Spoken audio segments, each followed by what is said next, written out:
અંક 7. કેરોના અંક વિજ્ઞાન મુજબ જે લોકોનો જન્મ તારીખ 7, 16 કે 25 છે તે લોકોનો અંક 7 ગણાય. 7 અંકનો સ્વામી નેપચ્યુન એટલે કે વરુણ જળ છે. 7 અંકવાળા વ્યક્તિ જો 25 જૂનથી 27 જુલાઈ વચ્ચે જન્મેલ હોય તો 7 અંક વધુ પ્રભાવી બને છે. જળનો ચંદ્રમા સાથે સારો સંબંધ હોય છે, તેમજ 7નો ગૌણ અંક 2 હોય છે. આમ 7 અંકનો અને 2 અંક સાથે સારો સંબંધ હોય છે. તેથી જ 7 અંકવાળાને 2 અંકવાળા એટલે કે 2, 11, 20 અને 29 તારીખે જન્મેલા વ્યક્તિ સાથે બહુ જ સારા સંબંધો હોય છે અને તેની સાથે સફળતા પણ મળે છે. અંક 7 વાળા વ્યક્તિ મૌલિક અને સ્વતંત્ર વિચારવાળા હોય છે. અંક 7 વાળા વ્યક્તિઓને પરિવર્તન અને પ્રવાસ બહુ જ પસંદ હોય છે, પરંતુ ભૌતિક વસ્તુઓ પ્રત્યે જરા પણ લગાવ નથી હોતો. તેઓ વિદેશ પ્રવાસ માટે હંમેશા તત્પર રહેતા હોય છે. પ્રવાસની સાથે સાથે વાંચનના પણ શોખીન હોય છે. તેથી જ વિશ્વની અનેક બાબતો તે સારી રીતે જાણતા પણ હોય છે. અંક 7 વાળા વ્યક્તિ સારા કવિ, લેખક, ચિત્રકાર જેવી કળામાં નિપુણતા મેળવતા હોય છે. તેમની કળામાં દાર્શનિકતા જોવા મળે છે. અંક 7 વાળા વ્યક્તિ તેમના જ્ઞાન અને કળા પ્રત્યેના અભિગમના કારણે નોકરી કે ધંધામાં ધનની સાથે સાથે માન પણ મેળવે છે.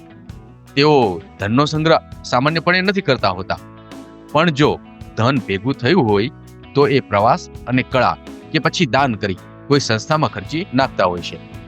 અંક 7 વાળી સ્ત્રીઓનું જીવન હંમેશા સુખી હોય છે, છતાં ભવિષ્ય માટે હંમેશા ખોટી ચિંતાઓ કરતા રહેતા હોય છે. અંક 7 વાળા વ્યક્તિ મૌલિક વિચાર ધરાવતા હોય છે, તેથી સામાન્ય વ્યક્તિ કરતા તેઓ અલગ પ્રકારે જ નોકરી કે ધંધામાં પ્રદાન કરતા હોય છે અને તેથી તેમને બીજા કરતા અલગ વ્યક્તિત્વ ધરાવતા હોય છે, તેથી લાભ પણ વધારે થતો હોય છે. અંક 7 વાળા વ્યક્તિઓને સમુદ્ર સાથે જોડાયેલ ચીજો, એક્સપોર્ટ, ઇમ્પોર્ટ તેમજ પરદેશને લગતા ધંધામાં વધુ સફળતા મળે છે. અંક 7 વાળી વ્યક્તિ ધર્મની બાબતમાં અલગ જ વિચારસરણી ધરાવતા હોય છે. તેઓ જૂની પરંપરાને પસંદ નથી કરતા. તેઓ ધર્મની આધ્યાત્મિક દ્રષ્ટિકોણથી વધુ જોતા હોય છે, તેમજ તંત્ર વિદ્યા પ્રત્યે તેમનો લગાવ વધુ હોય છે. અંક 7 વાળા વ્યક્તિ માટે રવિવાર અને સોમવાર લાભદાયી વાર છે. 7, 16 અને 25 તારીખ કાર્ય શરૂ કરવા માટે સારી તારીખ છે. તેમાં પણ જો 21 જૂનથી 27 જુલાઈ વચ્ચેનો સમયગાળો અને તેમાં આવતી તારીખ 1, 2, 4, 11, 13, 19, 20, 22, 28, 29 અને 31 ઉત્તમ છે. આછો લીલો, આછો પીળો અને સફેદ રંગ એમના માટે અનુકૂળ છે. ઘાટા રંગોથી દૂર રહેવું હિતાવહ છે. મૂનસ્ટોન, મોતી જેવા રંગો તેમના માટે લાભપ્રદ છે. શક્ય હોય તો મૂનસ્ટોન પહેરવો જોઈએ. અસ્તુ.